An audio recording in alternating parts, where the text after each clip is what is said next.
The wise abhor war. Saber rattling their position in conflict. The wise avoid war. Information is intellect, but wisdom is experience. The wise always settle the score. History forgets the wise, but remembers the war. None forget heroes of conflict, virtue signaling their glory and fame, mocking those who can't remember a name, mocking those with a damaged brain. The wise like to shame the brave who can't avoid war, but abhor it the same. The brave never know the score, but settle it the same. The brave charge like the light brigade. The wise avoid war, virtue signaling for all their glory and fame. The wise ... abhor the brave. Hey, what's up? It's Griff, and this is Griff Reviews Books. That's my poem, Wisdom in War. Go check it out. It is in my book, Burned in Babylon, Broken, Bitter, but Not Ever Giving Up, the Manifesto of Robin Rolfe Griffiths, the Toxic Grunt, available on Amazon. Thank you for all the support. I also review books here, and today I'm going to review Nancy Isenberg's White Trash, the 400-year-old untold story of class in America. And I'll also tell you what my next book review is for the month of April in this little short video. I hope you enjoyed my poetry right there. Reading Nancy's book inspired me to read Wisdom in War from memory, and always trying to improve as a poet. More poetry coming this year. Look for it in October. I'm getting excited about it. Kind of getting done with my rough drafts and stuff. So yeah, look for that. And again, I have books. If you want a signed copy of my book, reach out to me, please. Also, if you see a book up here you want me to review, or a book just in general, like, comment, and get at me. You can either get at me on Instagram, Twitter, Facebook, all that stuff, or right here in YouTube, and just let me know what book you want me to review, and I'll take a look at it. Alright, so let's get to it. Shall we? White Trash, huh? So, a little quick story about White Trash. It was just recently published last year. Nancy Isenberg is a professor of history at Louisiana State University. What the book is about is class hierarchy in the United States and in the history of the United States. So it happens in America from essentially colonial America up till now. She talks about even contemporary history when it comes to class, especially white class or Caucasian or European American poverty class. Now, Nancy's book is good. It's very, very accurate, historically accurate. Lots of great history in here. It's robust. The table of contents is very well written out. There's 3 sections, and there is 12 chapters, along with an epilogue. And I'll be very blunt and honest. There's a lots of good academic historical work here done by Nancy Isenberg and her team.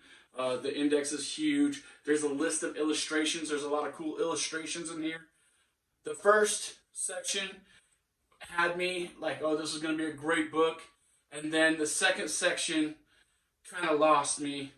And then the third section was just the spin, the contemporary Marxist spin put on U.S. history of, just to degrade and demonize essentially America and the Founding Fathers and all the principles they did enshrine in the Constitution, which made Nancy Isenberg's job even fucking possible. But anyways, I digress a little bit here. So the first section really does dive into Thomas Jefferson and kind of the ideas of English, stratification, the ideas of English class, right? And how all the Founding Fathers were anglicized or kind of infatuated with the English system.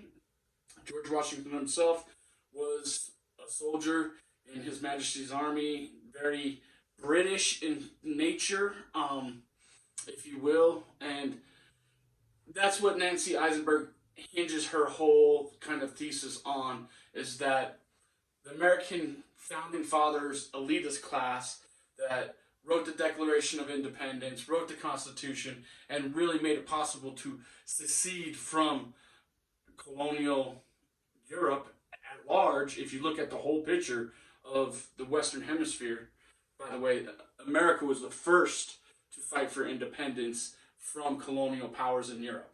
And then Haiti, and and then all the Spanish colonies after that. And so I'm not saying because of America's Revolution, all those other revolutions happened, but it might be a hint that, these guys who were standing up against their king and their culture might have been important, and maybe it shouldn't just gloss it over as mercantilism and opportunism, and oh, by the way, all of them were racist, bigots, and whatever have you. And oh, by the way, they also hated you too, because you probably came from the white trash class of the American revolutions, if from anyone, and they thought that you all were just poor, stupid, inbred, and that's why they sent you out to the frontier. That's the second section of the book. Before I dive into that, Nancy also takes a big cheap shot at Andrew Jackson and the history of early America, which I thought was it was accurate. Andrew Jackson is not a perfect American, but he is an American that did not come from a privileged class to end up being president of the United States. And so that's also where the second section dives into, saying all these myths of American Horatio Algier stories or pulling yourself up by your own bootstrap stories are all just myths, and that they don't actually really exist when you look at macro society, which is bullshit. Sorry to say it, but that's a Marxist idea that lacks the worldview of poverty. America has poor people. America doesn't have poor people like other places has poor people because of America being different. I'm not trying to be the American exceptionalist, but that's what makes this book not great. This would be a great history book. It has a lot of the linguistics of the word white trash and other words that were used to describe poor whites in Tennessee and Georgia and Alabama and in the Ohio backcountry. And so it's really good on that. Don't just take the contemporary politics and the spin and just throw the baby out with the bathwater. There's good history in here, but you definitely have to separate the theme that America is evil out of this to get anything out of it. Because Nancy Isenberg's true goal, and she makes it clear in the epilogue in the third section, is to make America look like it's just like any other nation that's ever existed. Like it's just like the Roman Empire. It's just like all these other empires that used slaves and treated the poor poorly and bad. It is not. It is very different. Okay? It is very different. And that's all I got to say about that. The book is excellent. So going back to my notes here, because I'm rambling now about this book review. The word white trash first appeared in newspapers in the 1920s. Nancy says that the word was used kind of as also synonymous with wasteland, where they would send the poor people out into the wasteland.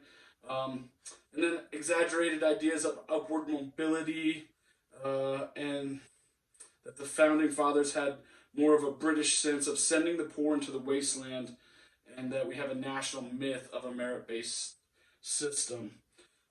The current class divisions are caused by founding fathers' evil conceptions of English gentrification and colonization. The comparison to world poverty in the author's opinion about American poverty is the problem.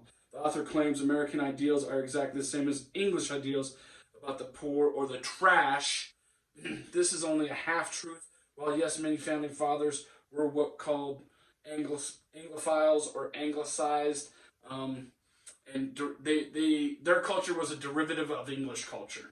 Okay, so that's all that means. They broke with English policy, though. They broke with the crown. There's no kings in America, and that's what makes us different than England. And there's no talk of that in Nancy Isenberg's book, because she doesn't want to highlight the differences between America's system and a British royal system. There are differences.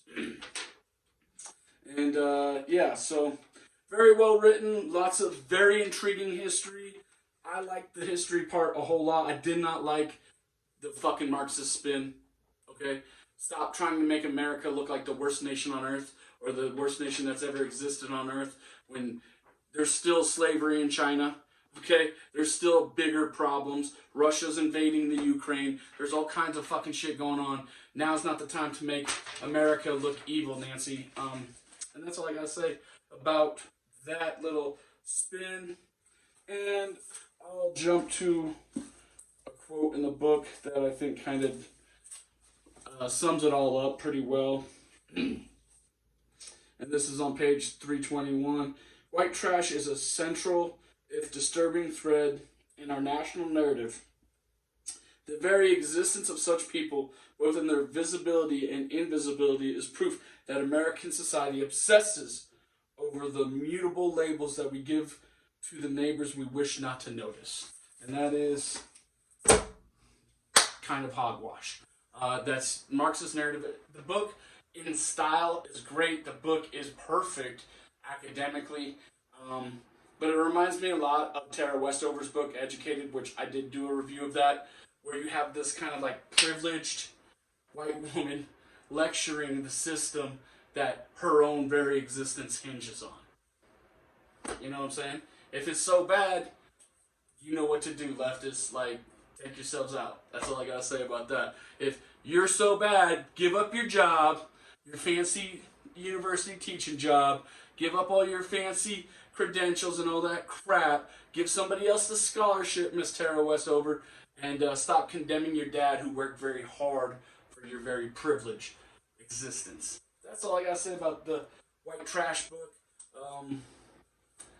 There's nothing in there that's insulting, okay? So I have white trash in my family. I am white trash. I listen to Kid Rock, and I drink Miller High Life now, no Bud Light. You know, you thought you was in. I used to drink, but I'm not gonna drink Bud Light anymore. There you go. That's what I'm gonna drink. Miller High. Actually, I've been drinking microbrews and like IPAs. I really like the juicy IPA from Wasatch. It's good. Anyways, that's beer talk. You know what I'm saying? I drank some beers the other week when I was out in North Carolina, hanging out with some Marines at Camp Lejeune. The 20th anniversary of the Battle of Anazaria was going on. I got to see a bunch of dudes, a bunch of fellow Marines. I loved it. I picked up the slick, nice little Hawaiian shirt with the EGA right there. It looks good, I know, huh? I look good. Anyways, my next book review is going to be more on the positive upbeat, a lot less politics, but maybe some cringe religion y'all don't really want to see. It will be, boom, this one right here. It is How Great Thou Art, a Black Boy's Depression Era Success Story, Walter H. Richardson.